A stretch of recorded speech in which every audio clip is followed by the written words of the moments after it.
Hi hello welcome back to ವೇಶ್ನಸ್ cooking channel. ನಾನು ನಿಮ್ಮ ವೇದ. ರಾತ್ರಿ ಊಟಕ್ಕೆ ಆಗಲಿ ಅಥವಾ ಮಧ್ಯಾಹ್ನದ ಊಟಕ್ಕಾಗಲಿ ಒಂದು ಬಿಸಿ ಬಿಸಿ ಸಾಂಬಾರು ರೆಸಿಪಿನ ತೊಗೊಂಡು ಬಂದಿದ್ದೀನಿ. ಸೊ ಮುದ್ದೆ ಜೊತೆಗಾಗಲಿ ಅಥವಾ ಅನ್ನಕ್ಕಾಗಲಿ, ಜೊತೆಗೆ ನಾವು ಇಲ್ಲಿ ಚಪಾತಿ ಅಥವಾ ದೋಸೆಗೆ ಯಾವುದೇ ಥರದಾದರೂ ಆಗಲಿ ಅಂತ ಕಾಂಬಿನೇಷನ್ಗೆ ನಾವು ಈ ಸಾಂಬಾರನ್ನ ಯೂಸ್ ಮಾಡ್ಬೋದು. ಸೊ ನಾನಿಲ್ಲಿ ಮೊದಲಿಗೆ ತರಕಾರಿನ ತೊಗೊಂಡಿದ್ದೀನಿ. ಸೋರೆಕಾಯಿ, ಆಲೂಗಡ್ಡೆ, ಬೀನ್ಸನ್ನು ತೊಗೊಂಡು ನೀಟಾಗಿ ಒಂದು ಕುಕ್ಕರ್ಗೆ ಹಾಕ್ಕೊಳ್ತಾ ಇದ್ದೀನಿ.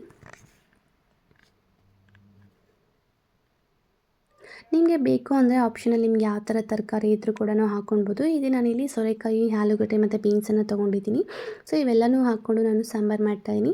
ಸೊ ಇವೆಲ್ಲ ಕುಕ್ಕರೆಲ್ಲ ಹಾಕ್ಕೊಂಡು ಅದಾದಮೇಲೆ ನಾವಿಲ್ಲಿ ತರಕಾರಿ ಮುಳುಗೋವರೆಗೂ ನಾವು ನೀರನ್ನ ಹಾಕ್ಕೊಬೇಕು. ಅಂದರೆ ತರಕಾರಿ ಬೇಯೋದಕ್ಕೆ ಎಷ್ಟು ಬೇಕೋ ಅಷ್ಟು ನೀರನ್ನು ಹಾಕ್ಕೊಂಡು ಜೊತೆಗೆ ಉಪ್ಪನ್ನು ಹಾಕ್ಕೊಂಡು ಒಂದು ವಿಸಿಲ್ ಕೂಗಿದ್ರೆ ಸಾಕು. ಅದ್ರ ಜೊತೆಗೆ ನಾನಿಲ್ಲಿ ಕಾಳನ್ನು ನೆನೆಸಿಟ್ಕೊಂಡಿದ್ದೆ, ಅಂದರೆ ರಾತ್ರಿನೇ ನೆನೆಸಿಟ್ಕೊಂಡಿದ್ದೆ. ಸೊ ಅಥವಾ ನೀವು ಬೆಳಗ್ಗೆ ಮಾಡಬೇಕು ಅಂದರೆ ರಾತ್ರಿನ ನಾವು ನೆನೆಸಿಟ್ಬೇಕಾಗುತ್ತೆ, ಅಥವಾ ರಾತ್ರಿ ಮಾಡೋಂಗಿದ್ರೆ ನೀವು ಬೆಳಗ್ಗೆ ನೆನೆಸ್ಕೊಳ್ಬೇಕಾಗತ್ತೆ.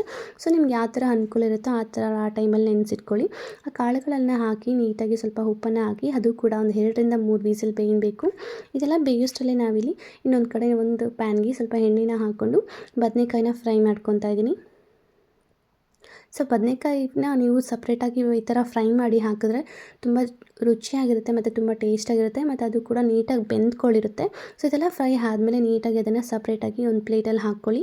ಅದೆಲ್ಲ ನೀಟಾಗಿ ಸಪ್ರೇಟಾಗಿ ಪ್ಲೇಟಲ್ಲಿ ಹಾಕಿದ್ಮೇಲೆ ಅದೇ ಬಾಣಲೆಗೆ ಅದೇ ಎಣ್ಣೆಗೆ ನಾನು ಹೋಲ್ ಸ್ಪೈಸಸ್ ಹಾಕ್ತೀನಿ. ಅಂದರೆ ಚಕ್ಕೆ, ಲವಂಗ, ಜೀರಿಗೆ ಮತ್ತು ಏಲಕ್ಕಿನ ಹಾಕ್ಕೊಂಡು ನೀಟಾಗಿ ಇಲ್ಲಿ ಮಿಕ್ಸ್ ಮಾಡ್ಕೊತಾ ಇದ್ದೀನಿ. ಅದ್ರ ಜೊತೆಗೆ ನಾನಿಲ್ಲಿ ಶುಂಠಿ ಮತ್ತು ಬೆಳ್ಳುಳ್ಳಿನ ಹಾಕ್ಕೊಂಡು ಅದ್ರ ಜೊತೆಗೆ ನಾನಿಲ್ಲಿ ನಾಟಿ ಈರುಳ್ಳಿನ ಹಾಕ್ಕೊಂಡು ನೀಟಾಗಿ ಫ್ರೈ ಮಾಡ್ಕೊತಾ ಇದ್ದೀನಿ. ನಾಟಿ ಈರುಳ್ಳಿ ಇಲ್ಲ ಅಂದರೆ ಮಾಮೂಲಿ ಈರುಳ್ಳಿನ ನೀವು ಆರಾಮ್ಸೆ ಹಾಕ್ಕೊಬೋದು. ಅದ್ರ ಜೊತೆಗೆ ನಾನಿಲ್ಲಿ ಟೊಮೆಟೊನ ಹಾಕ್ಕೊಳ್ತಾ ಇದ್ದೀನಿ. ಟೊಮೆಟೊ ಹಾಕ್ಕೊಂಡು ನೀಟಾಗಿ ಫ್ರೈ ಆದಮೇಲೆ, ಟೊಮೆಟೊ ಸಾಫ್ಟ್ ಆದಮೇಲೆ ನಾವು ನೀಟಾಗಿ ಅದಕ್ಕೆ ನಾವಿಲ್ಲಿ ಸ್ವಲ್ಪ ಪುದೀನ ಸೊಪ್ಪನ್ನು ಹಾಕ್ಕೊಂಡು ನೀಟಾಗಿ ಮಿಕ್ಸ್ ಮಾಡ್ಕೊಳ್ಬೇಕಾಗತ್ತೆ. ಉರಿನ ಆಫ್ ಮಾಡಿನೇ ನೀವು ಪುದೀನ ಸೊಪ್ಪನ್ನು ಹಾಕ್ಕೊಳ್ಬೋದು. ಮತ್ತು ಇದೆಲ್ಲ ಆರದೆಲ್ಲ ಆದಮೇಲೆ ಅಂದರೆ ತಣ್ಣಗಾದ್ಮೇಲೆ ನಾವಿಲ್ಲಿ ಜಾರ್ಗೆ ಶಿಫ್ಟ್ ಮಾಡಿಕೊಂಡು ಇದಕ್ಕೆ ನಾನಿಲ್ಲಿ 1 ಕಪ್ ಆಗೋಷ್ಟು ತೆಂಗಿನ ತುರಿನ ಹಾಕ್ಕೊತಾ ಇದ್ದೀನಿ. ನಿಮಗೆ ಬೇಕಿದ್ದರೆ ಕಡಲೆಪಪ್ಪನ್ನ ಕೂಡ ಹಾಕ್ಕೊಬೋದು. ಅದ್ರ ಜೊತೆಗೆ ನಾನಿಲ್ಲಿ ಆಗಲೇ ಬೇಯಿಸಿಟ್ಕೊಂಡಿರುವಂತಹ ಕಾಳುಗಳನ್ನು ಹಾಕ್ಕೊಂಡು ನೀಟಾಗಿ ಪೇಸ್ಟ್ ಮಾಡಿ ಇಟ್ಕೊತಾ ಇದ್ದೀನಿ.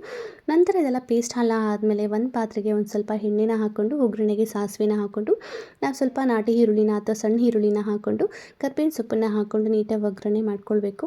ಒಗ್ಗರಣೆ ಎಲ್ಲ ಆದಮೇಲೆ ನಾವು ಆಗಲೇ ಬೇಯಿಸಿಟ್ಕೊಂಡಿರುವಂತಹ ತರಕಾರಿಗಳು, ಜೊತೆಗೆ ನಾವಿಲ್ಲಿ ಆಗಲೇ ಹುರಿದಿಟ್ಕೊಂಡಿರುವಂಥ ಎಣ್ಣೆಲಿ ಫ್ರೈ ಮಾಡಿರುವಂಥ ಬದನೆಕಾಯಿ, ಅದ್ರ ಜೊತೆಗೆ ನಾವು ಕಾಳುಗಳನ್ನು ಬೇಯಿಸಿಟ್ಕೊಂಡಿರ್ತೀವಲ್ಲ ಅವನ್ನು ಹಾಕಿ ನೀಟಾಗಿ ಎಣ್ಣೆಯಲ್ಲಿ ಫ್ರೈ ಮಾಡ್ಕೊಳ್ಬೇಕು. ಎಲ್ಲ ಫ್ರೈ ಆದಮೇಲೆ ನೀರು ಚೆನ್ನಾಗಿ ಕುದಿಯೋ ಥರ ಟೈಮಲ್ಲಿ ನಾವು ಮಸಾಲೆಗೆ ಅಂತ ರುಬ್ಬಿಟ್ಕೊಂಡಿದ್ವಲ್ಲ ಆ ಮಸಾಲೆನೆಲ್ಲ ಹಾಕ್ಕೊಂಡು ನೀಟಾಗಿ ಮಿಕ್ಸ್ ಮಾಡ್ಕೊಳ್ಬೇಕು. ಅದ್ರ ಜೊತೆಗೆ ನಾನಿಲ್ಲಿ 2 ಟೇಬಲ್ ಸ್ಪೂನಷ್ಟು ಧನಿಯಾ ಪೌಡರನ್ನು ಹಾಕ್ಕೊಂಡಿದ್ದೀನಿ.